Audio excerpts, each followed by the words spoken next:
तो अपनी पर्याय की बात भी बीच में कहाँ रह गई सचमुच से, क्योंकि इसकी पर्याय में अज्ञान ही यह है कि मैं करता हूँ। जो कर्तृत्व छूट गया तो छूटते ही इसको जो ज्ञातृत्व पैदा हुआ तो वो इसकी सहज पर्याय हो गई। अब इसने ज्ञातृत्व की पर्याय को जानकर ज्ञातृत्व की पर्याय पैदा की क्या? या मैं करता नहीं हूँ जगत का तो कौन हूँ कि मैं तो सिर्फ ज्ञाता हूँ, तो मैं तो सिर्फ ज्ञाता हूँ, इसमें ज्ञायक पर्याय पैदा हो स्वयं सहज।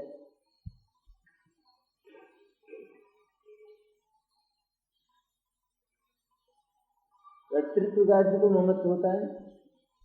जिसको बंध और मोक्ष की पर्याय के साथ ममत्व है वो तो पर्याय दृष्टि वाला अज्ञानी है, उसको द्रव्य स्वीकार ही नहीं,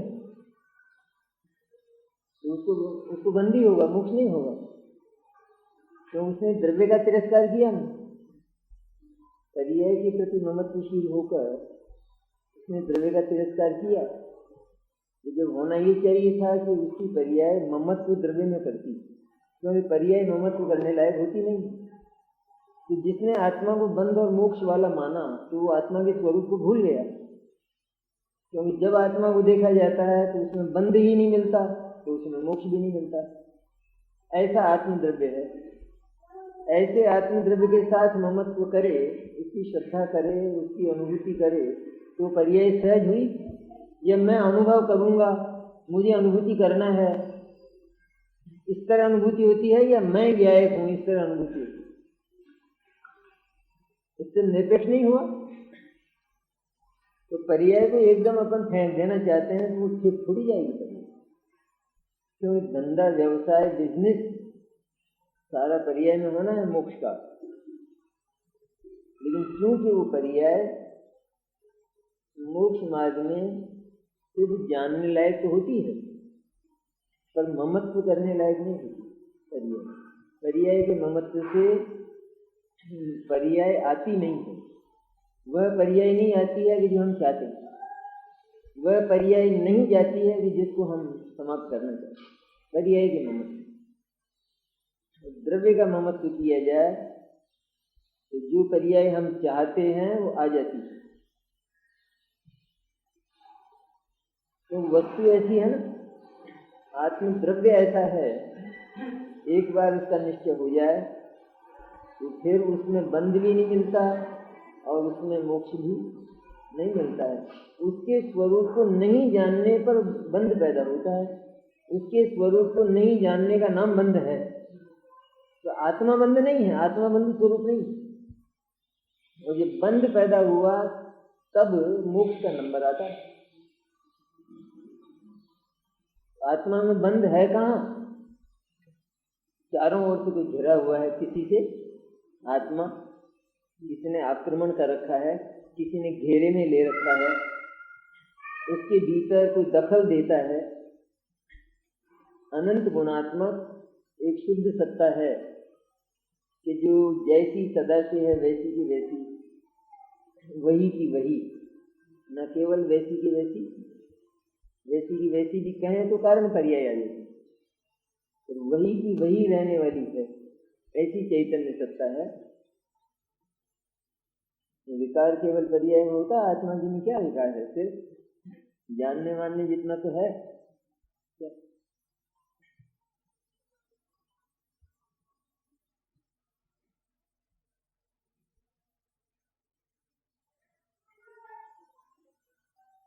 जहाँ जगत का कर्तृत्व छूटता है वहाँ तुरंत ये प्रश्न पैदा नहीं होता, सचमुच मैं करता तो नहीं, करता नहीं हूँ, अर्थात इनका अधिकारी तो नहीं हूँ। अधिकारी नहीं हूँ इसलिए इनका कुछ करने वाला नहीं, इनकी व्यवस्था, इनका प्रबंध करने वाला मैं नहीं। ये हुई ना बात। तो फिर ये प्रश्न हुआ नहीं कि फिर मैं कौन हूँ? तो कौन हुआ फिर? ज्ञायक मैंने अपनी सत्ता की ओर ध्यान गया ना इसका। पहले भी ज्ञायक सत्ता वो कुछ करने वाली नहीं थी, ये करना मानता था इसलिए इसको करता कहते थे। आत्मा करता है, मैंने क्या, उसके दो अर्थ हैं। एक तो सैद्धांतिक दृष्टि से करता, जो पर्याय इसमें पैदा होती है उसका करता यही है, क्योंकि जो पर्याय जिस द्रव्य में पैदा होती है तो वो द्रव्य उस पर्याय का कर्ता होता है, ये तो है सिद्धांत। अब दूसरा कर्तृत्व तो आत्मा का, वो सिर्फ आत्मा में पैदा होता है, और वो ये किसी अन्य पदार्थ का कर्ता नहीं है, फिर भी ये अपने आप को कर्ता जानता है। ये जो अपने को कर्ता जानता है उसको कहा कर्ता, उसका नाम कर्ता, काम करता नहीं, नाम करता। करने की जो बात करता है, जो काम करने का ये विश्वास रखता है, वो काम नहीं करता है ये, तो फिर क्या है? ये सिर्फ अपने आप को उस काम का करने वाला मानता है, बस ये इतना, इसका नाम करता रखा, काम करता नहीं। काम करता हो तब तो वस्तु व्यवस्था।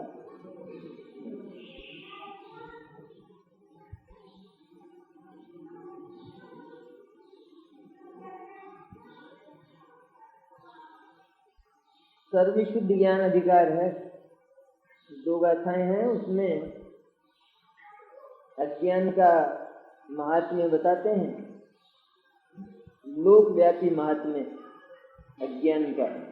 अज्ञान का साम्राज्य सारे जगत में है। ये अज्ञान इस विश्व का एक छत्र सम्राट है, एक छत्र। पहले आया संसार में, आया नहीं? कितने बरस हुई?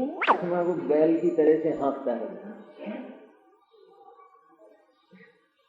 सारे अज्ञानियों को हाँकने वाला मोह है।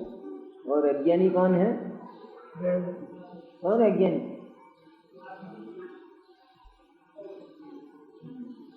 ज्ञान स्वरूप होने पर भी आत्मा कर्म के साथ अपना संबंध स्थापित करता है, और तब इसको जितनी चेष्टाएं होती हैं उन सबको कर्म के निमित्त से उपजना और विनशना कहते हैं।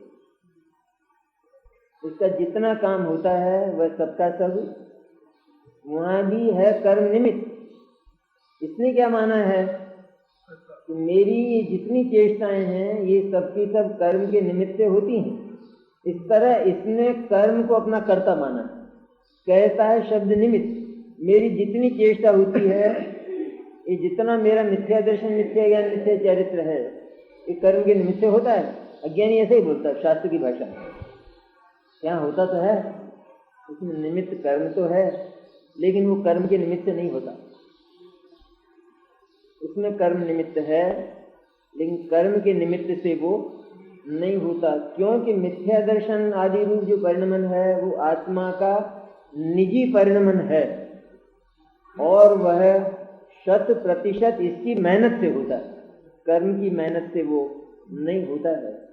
लेकिन जब तक ये ऐसा मानता है तब तक क्या होता है, उधर तो कर्म का उदय और इधर उसके योग्य परिणाम, इधर इसका परिणाम और कर्म का बंध, फिर कर्म का उदय और इसका परिणाम, ये श्रृंखला अनंत काल तक चलती है। कब टूटती है उसका उत्तर भी आचार्य ने इसमें दिया है। जब तक, अच्छा ये जो परस्पर चल रहा है इसमें सबसे पहले कौन करे काम, क्योंकि ये तो परस्पर चल ही रहा, इधर कर्म का उदय और इधर आत्मा का मिथ्या दर्शन, इधर मिथ्या दर्शन और उधर दर्शन मोह का बंध, फिर दर्शन मोह का उदय और इधर आत्मा का मिथ्या दर्शन। अब ये परंपरा भंग कैसे हो? तो इसमें पहल किसको करना पड़े? कौन पहल करे? कौन करे पहल? क्यों करे आत्मा? कर्म क्यों नहीं करे? क्योंकि कष्ट आत्मा को है। कर्म को तकलीफ होती तो कर्म सोचता आत्मा के संबंध, लेकिन यहाँ कष्ट आत्मा को है, इसलिए पहल आत्मा की तरफ से होना है। किसकी तरफ से होना है? ये मच्छर काटना नहीं छोड़ेंगे तो प्रबंध किसको करना है? आदमी को। मच्छरदानी कौन लगाए? मच्छर लगाए क्या? तो कौन लगाए? मच्छरदानी लगाने से मच्छर मर जाएंगे? मच्छर तो रहेंगे लेकिन वो तुम्हारे बाहर ही रह जाएंगे।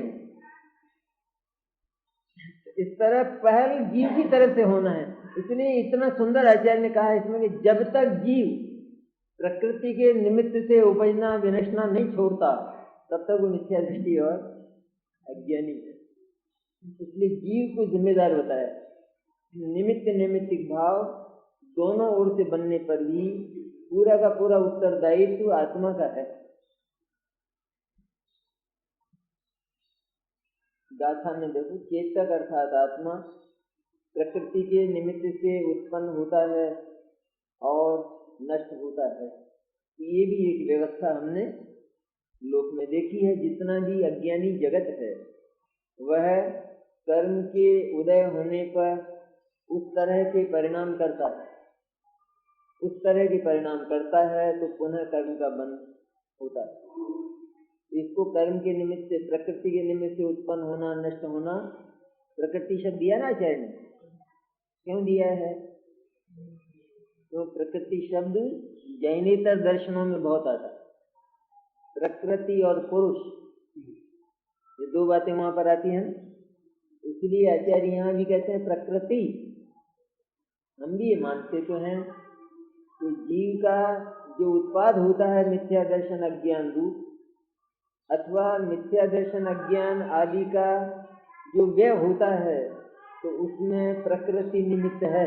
तुम प्रकृति को कर्ता मानते हो, हम प्रकृति को कर्ता, हम पुरुष को प्रकृति से भिन्न मानते हैं। भिन्न मानकर भी इसका संयोग स्वीकार करते हैं और उसके संयोग का कारण हम प्रस्तुत करते हैं। ये जीव है वो प्रकृति के साथ प्रेम करता है, इसलिए प्रकृति उसके साथ देखी जाती है। जब वो प्रकृति का ममत्व छोड़ देता है तो प्रकृति अपने स्थान पर रहती है। कब होता है ये? देखो, भूल से चुड़ैल से शादी कर ले तो क्या हो? लेकिन मेरे को शादी तो करना ही, लोगों ने समझा है मत कर, अच्छा नहीं है, तो नहीं करना तो है। और उन्हें चुड़ैल से कर ली तो क्या होगा बोलो? दोनों का क्या होगा?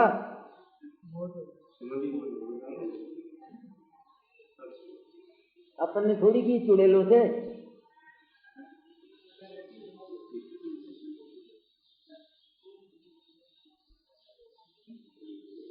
आत्मा प्रकृति के निमित्त से उत्पन्न होता है और नष्ट होता है। आत्मा जब ये मान ही लेता है, मान्यता है ना आत्मा की, मेरे को जितना विकार होता है वह सबका सब इन पदार्थों के कारण से होता है। जो सामान्य लोग है वो इस कर्म को स्वीकार नहीं करता। हम जिस प्रकृति को स्वीकार करते हैं ना, इसको सारा जगत स्वीकार नहीं करता। तो क्या स्वीकार करता है? तो ये स्वीकार करता है कि देखो पदार्थ देखते ही मेरे को पाप। तो वो क्या करना चाहता है? दुनिया में अगर ये पदार्थ नहीं रहे तो मेरा पाप नहीं है। एक तरफ से देखी जाए तो इसकी बात सही तो लगती है। जब अगर दुनिया में पदार्थ ही नहीं रहे तो पाप का भाव हो, तो वास्तव में नहीं। तो फिर क्या करें? कि दुनिया से पदार्थों को हटाया जा सकता है? हटाया तो नहीं जा सकता। तो फिर पाप का अंत कैसे हो? पाप का अंत इस तरह से हो कि पाप का संपूर्ण उत्तरदायी मैं हूँ। वे वस्तुएं पाप की उत्तरदायी नहीं है, क्योंकि वे वस्तुएं होने पर भी बहुतों को पाप नहीं होता। बहुत लोग पाप का भाव नहीं करते। इसका अर्थ यह है कि वे पदार्थ पाप के कारण नहीं है। तो जितना भी जैनेतर विश्व है, जैनेतर दर्शन, तो वो इस कर्म को नहीं मानते अपने को। कर्म वरम में ये ललाट फलाट और विधाता ये दुनिया भर का मानते हैं, पर कर्म की बात जरूर करते हैं। तो वो ये मानते हैं कि ये जो पदार्थ है ना, सारे जगत को पूछो ये तुमको ये पाप होता है कि इंद्रियां नहीं मानती और ये विषय नहीं मानती। बोलो क्या करें? पर तुम्ही में ऐसे लोग हैं कि जिनके ये इंद्रियां भी हैं, इंद्रियों के विषय भी हैं, उनका मन चलता नहीं है। क्या है झगड़ा? और आदमी किसी दिन उपवास करता है तो उस दिन विषय तो वही रहते हैं, इंद्रियां वही रहती हैं, फिर उसका मन क्यों नहीं चलता है? तो इतनी सी बात तुमको सोचने में नहीं आती है? ये तो एक दैनिक बातें हैं ना, कि जिस दिन हमको खाने का भाव होता है उस दिन भी इंद्रियां और विषय रहते हैं। जिस दिन खाने का भाव नहीं है तब भी इंद्रिय और विषय नहीं है। तब इंद्रिय और विषय ये हमारे पाप के कर्ता कैसे हुए?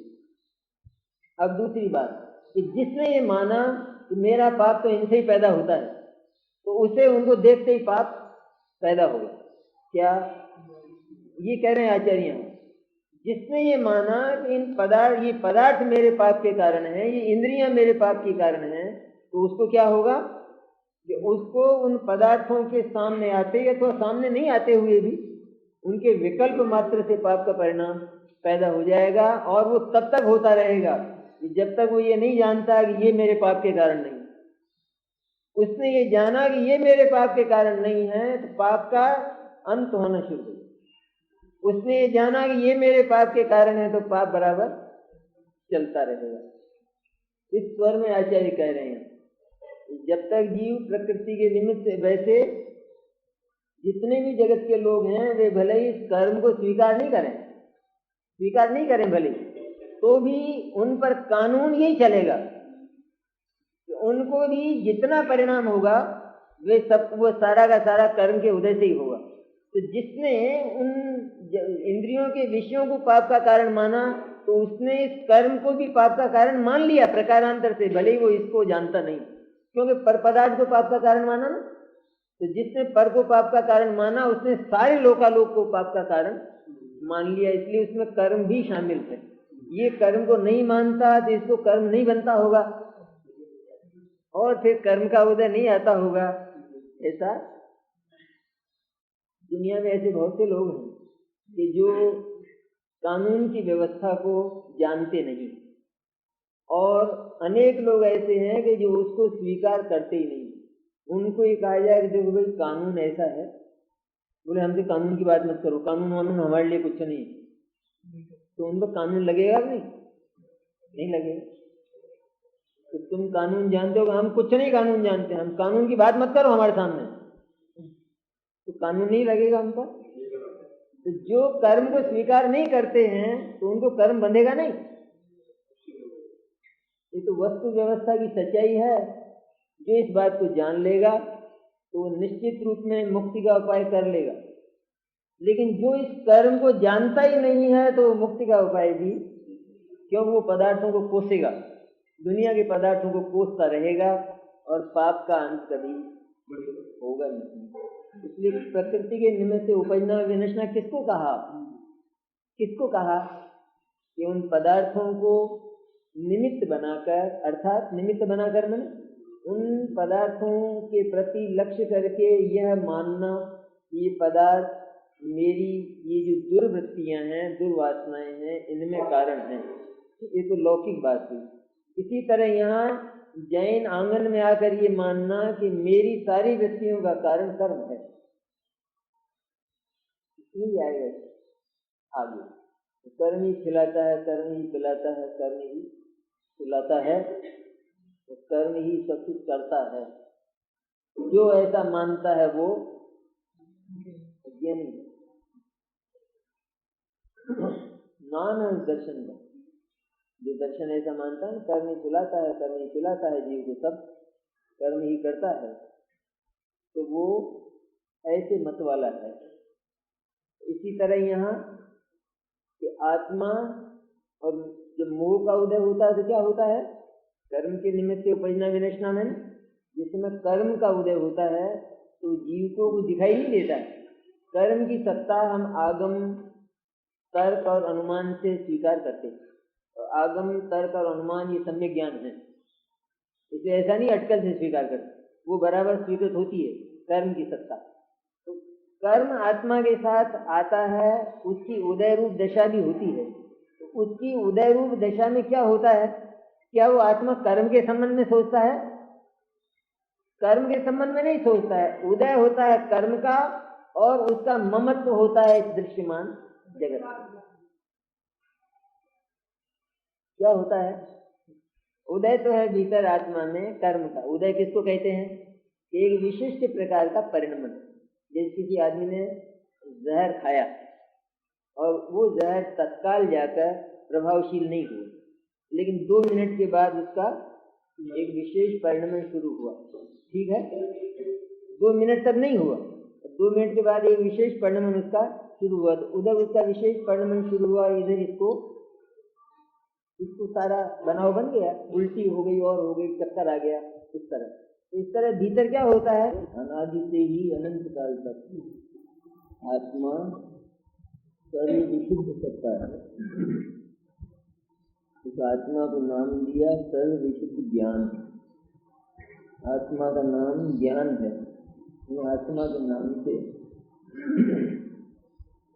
कोई पहचान तो नहीं है, तो उसका जो असाधारण स्वभाव होता है उससे वस्तु तुरंत पहचानी जा सकती है। इसलिए आत्मा का ही दूसरा नाम सर्व विशुद्ध ज्ञान है। जैसे आत्मा सर्व विशुद्ध सब प्रकार से सब ओर से पवित्र, इसमें किसी के मिश्रण का अवकाश नहीं, इसलिए अशुद्धता का अवकाश नहीं। उसका जो स्वभाव है असाधारण स्वभाव ज्ञान, और ज्ञान से तात्पर्य ज्ञान जैसे अनंत गुण, उन सभी में किसी के मिश्रण का अवकाश नहीं, किसी के प्रभाव का, किसी की सहायता का, अथवा किसी के द्वारा विकारी बनाए जाने का कोई अवकाश आत्मा में और आत्मा के किसी भी स्वभाव में नहीं है। इसलिए आत्मा सर्व विशुद्ध है। ये तो हुई बात। इस बात को स्थापित करके आचार्य अब एक दूसरी बात कहते हैं। सर्व विशुद्ध आत्मा, सर्व विशुद्ध ज्ञान वाला जो आत्मा है, उसका वस्तु के अणुमात्र से भी कोई संबंध न होने पर भी वह कर्मों से क्यों बनता है? एक प्रश्न हुआ ना, आम प्रश्न है कि आत्मा का स्वभाव शुद्ध है तो फिर वह अज्ञानी क्यों होता है? एक सामान्य अपनी भाषा का प्रश्न। उसी भाषा में प्रश्न, अपने मन का प्रश्न आचार्य करते हैं और उसका उत्तर भी देते हैं। आत्मा और कर्म, आत्मा और पुद्गल, ये दोनों एक दूसरे से भिन्न जाति वाले पदार्थ। इनके स्वभाव, इनकी प्रकृतियां, इनकी आदतें, इनका काम बिल्कुल न्यारा न्यारा है।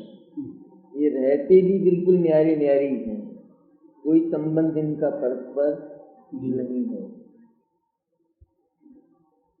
ये तो वस्तु व्यवस्था हुई। कोई संबंध न होने पर भी ये आत्मा के साथ कर्मों का ढेर कैसे देखा जाता है? नहीं, प्रश्न नहीं होता है। आत्मा और कर्म, आत्मा और पुद्गल बिल्कुल न्यारे न्यारे हैं, एकदम इनमें थोड़ा भी साम्य नहीं है, बिल्कुल भी समता इनमें। ये चेतन, वो जड़, बिल्कुल न्यारे न्यारे हैं। और इनकी सत्ताएं, सीमाएं, रहने के स्थान, घर, सब न्यारे न्यारे। जिनके न्यारे न्यारे हैं ये सब के सब, तो फिर ये आत्मा के साथ कर्मों के जो जत्थे हैं क्यों देखे जाते? क्यों होता है ये ऐसा? उसका उत्तर आचार्य ने दिया कि अज्ञान की कोई ऐसी ही लोकव्यापी महिमा। अज्ञान की महिमा, महिमा शब्द नहीं है, नहीं, अपने ज्ञान की महिमा होती है, अज्ञान की महिमा नहीं होती। अज्ञान का भी कमाल है नहीं कि उसने सारे लोग को एक छत्र वश में कर रखा है। इस दुनिया का स्वामी कौन है? मालिक कौन है? दुनिया, संसार, जगत, इसका स्वामी कौन है? अज्ञान। ज्ञानवान नहीं है स्वामी इसका, अज्ञान इसका स्वामी है। अज्ञान ने इसको पैदा किया है, जगत को। और ज्ञान तो जब जब पैदा होता है तब तब क्या होता है? यह ज्ञान की जो रचना है उसका नाश करता हुआ ही वो प्रकट होता है। अज्ञान की कोई ऐसी महिमा, ऐसा महात्म्य है कि आत्मा कर्म से बिल्कुल पृथक होने पर भी कर्म से बांधा जाता है, कर्म बंध जाते हैं उसके साथ। वो कैसे होता है, उसका कारण क्या है कि आत्मा स्वभाव से और सत्ता से पवित्र होने पर भी आत्मा की आदत खराब है। ये दो बात, एक तो आत्मा का स्वभाव और उसकी सत्ता, और दूसरे उसकी आदत। स्वभाव सुंदर होने पर भी, पवित्र होने पर भी आदत खराब हो सकती है। जैसे आदमी की, जैसे जैनियों की चर्चा जरा करना चाहिए, क्योंकि जैनियों की सभा है, इसलिए मुमुक्षुओं की खास तौर। जैनी तो बहुत से हैं, लेकिन मुमुक्षुओं की अच्छी हैं आदतें, मुमुक्षुओं की लायक।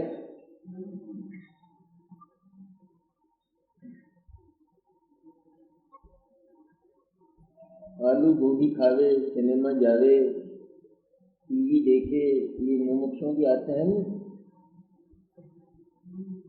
और अपने को मुमुक्षु तब रहना कि वो भी चले साथ में चलता हो। सिनेमा की भी छूट हो, खाने की भी सब छूट हो, होटलों में खाने की छूट हो, अनछना पानी पीने की छूट हो, टीवी देखने की तो हुई हो, तो हम शायद सभा में आ सकते हैं और मुमुक्षु रह सकते हैं। अगर वो छूट आप दे सकते हो तो हमको यहाँ रहना है, आना है। अगर वो छूट नहीं है तो फिर ये तुम्हारी, तुम संभालो, हमको ज्यादा जरूरत नहीं। ये आदत अच्छी है, चलने वाली है, मुमुक्षुओं को चलने वाली है ये बातें। बच्चों के नाम पर टीवियां घरों में, और बच्चे नहीं मानते हैं। हो सकता है नहीं मानते हो, झगड़ा करते हो, लेकिन शायद सब जगह ऐसी नहीं है। ऐसे भी हैं आजकल बच्चे, वो नहीं मानते हैं। नहीं मानते हो तो आप एक कदम तो उठा सकते हैं कि तू अलग हो जा, मैं अलग होता हूँ। क्यों उठा ही लेते हो कदम, और बातों में भी उठा लेते हो, तो धर्म के नाम पर भी ये कर ही सकते हो कि तू अलग हो जा और हम अलग रहेंगे। हमारे यहाँ चलेगा नहीं। कर सकता कोई है किसी की साथ 9 हाथ का कलेजा है किसी? नहीं है तो है जो ही है, बस सब चलता है।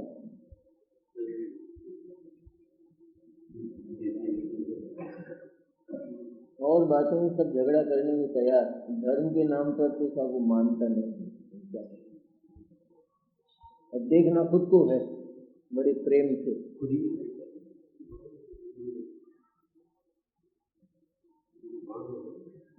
लौकिक और लोकोत्तर जीवन के विनाशक तत्व हैं, इनको नष्ट भ्रष्ट करने वाले।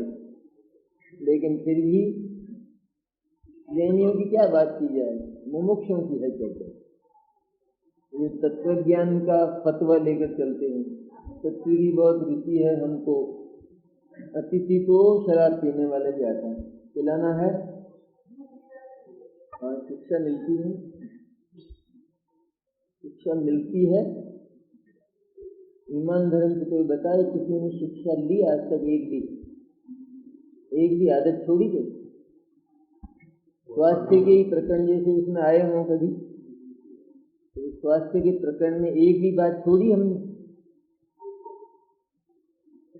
केवल सपाट मनोरंजन, दूषित मनोरंजन, ये उसका लक्षण। सपाट एकदम, उसमें थोड़ा भी रंच भी, जैसे सिनेमा में धर्म का खेल,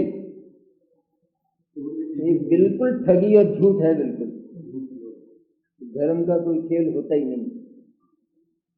तो सिनेमा जगह ऐसी है कि जहाँ भले आदमी को पैर नहीं रखना चाहिए, वहां पैर रखे बिना तो नहीं देखा जा सकता धर्म का खेल।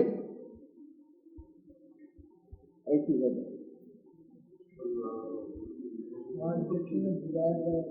जैसे मदिरालय में भी मदिरा की खिड़कियों पर भी कोई भला आदमी मिल सकता है, पर आपको जाना है वहां। क्या है वो? धर्म का खेल, और धर्म को खेल करने वाली कौन? सीता। तो कौन है? वेश्या है। उनसे धर्म के खेल देखना है। लोक जीवन जहाँ नष्ट भ्रष्ट हो, तो लोकोत्तर जीवन तो उसका तो प्रश्न, उसका तो प्रारंभ भी नहीं हो सकता। अपनी चर्चा दूसरी है, लेकिन यही है, ये भी है उसमें। जैसे जैन होकर भी जैनाचार समाप्त रहता है जैन के जीवन में, इस तरह सर्वविशुद्ध आत्मा होकर भी आत्मा के जीवन में, आत्मा की आदत में आत्मत्व समाप्त रहता है। चेतना समाप्त रहती है, सब कुछ समाप्त रहता है। आत्मा का जो आचार है, सम्यक दर्शन ज्ञान चारित्र, ये आत्मा का आचरण है, ये आत्मा का कर्म और ये आत्मा का धर्म है।